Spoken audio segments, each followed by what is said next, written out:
श्रीराम समर्थ श्रीराम. श्रीकृष्ण दयार्णव यांच्या चरित्राविषयी थोडक्यात. 17व्या शतकातले थोर संत श्रीकृष्ण दयार्णव, किंवा आपण त्यांना दयार्णव स्वामी असंही पुढे म्हणू शकतो चरित्र वाचनामध्ये. तर यांचं जीवनचरित्र या कादंबरीमध्ये अप्रतिमपणे साकारलेलं आहे. पूर्वार्धात लेखकांनी दयार्णव स्वामींचं आंतरिक जीवन कसं घडलं गेलं ते दर्शवलंय, आणि स्वामी पूर्णत्वाला कसे पोहोचले याचाही सुंदर वेध घेतलेला आहे. आणि उत्तरार्धामध्ये पूर्णत्वाला पोचल्यानंतर ते कसे वागत होते, त्यांचं आंतरिक जीवन कसं उजळून गेलं, ऐहिकाच्या दलदलीतून स्वामींनी आपल्या प्राणप्रिय भक्तांना कसं वर काढलं, पतितांचा कसा उद्धार केला, हे सर्व उद्धृत केलेलं आहे. भागवताच्या दशमस्कंधावर म्हणजे हरिवरदा हा ग्रंथ लिहून, टीका ग्रंथ लिहून त्यांचं अप्रतिम चित्रण करण्यात, त्या हरिवरदा ग्रंथाचं त्यातले काही उतारे किंवा त्यातला संदर्भ घेऊन श्री कोपर्डेकरांनी, डॉक्टर कोपर्डेकरांनी हे चित्र किंवा हे चित्रण किंवा हे जीवनचरित्र साकारलेलं आहे. दयार्णव स्वामींच्या इतकं देशव्यापी धर्मजागरणाचं कार्य फारच थोड्या संतांनी केलेलं आहे.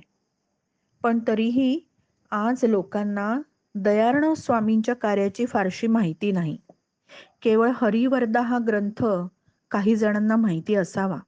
ते महाकाव्य दयार्णव स्वामींनी रचलेलं आहे, पण मुख्यतः दयार्णव स्वामींच्या विषयी अनेकांना माहिती नाही. थोर संत श्री आत्ताचेच होऊन गेले श्री दत्त महाराज कवीश्वर यांना दयार्णव स्वामी आणि हरिवरदाबद्दल इतकं अतीव प्रेम होतं, इतका आदर होता, की ते वारंवार हरिवरदामधल्या ओव्या उद्धृत करायचे आणि भक्तांना हा ग्रंथ वाचायला सांगायचे. विशेष म्हणजे दत्त महाराजांच्या आयुष्याच्या अखेरच्या 2 वर्षामध्ये त्यांना सतत दयार्णव स्वामी समोर दिसत होते आणि नारायण भजरे मानस, नारायण भजरे मानस हा अभंग निरनिराळ्या रागांमध्ये, निरनिराळ्या चालींमध्ये स्वामी गातायत, सतत गातायत, असं दत्त महाराजांना सतत 24 तास दिसायचं. दत्त महाराज म्हणायचे, दयार्णव स्वामींची फार काळ उपेक्षा झाली. ही त्यांनी खंत व्यक्त केलेली आहे. आता अनेक वेळा वाचकांना असा प्रश्न पडतो की ही कादंबरी कल्पित आहे का? तर लेखकांनीच सांगितलेलं आता वाचून दाखवते. लेखक म्हणतात, ही कादंबरी कल्पित नाही. दयार्णव स्वामींनी हरिवरदा या ग्रंथामध्ये स्वतःचं आत्मचरित्र निवेदन केलेलं आहे. या कादंबरीचा तो मुख्य आधार आहे. कादंबरीतील सर्व अभंग, पद संत श्रेष्ठ श्रीकृष्ण दयार्णव यांचीच आहेत.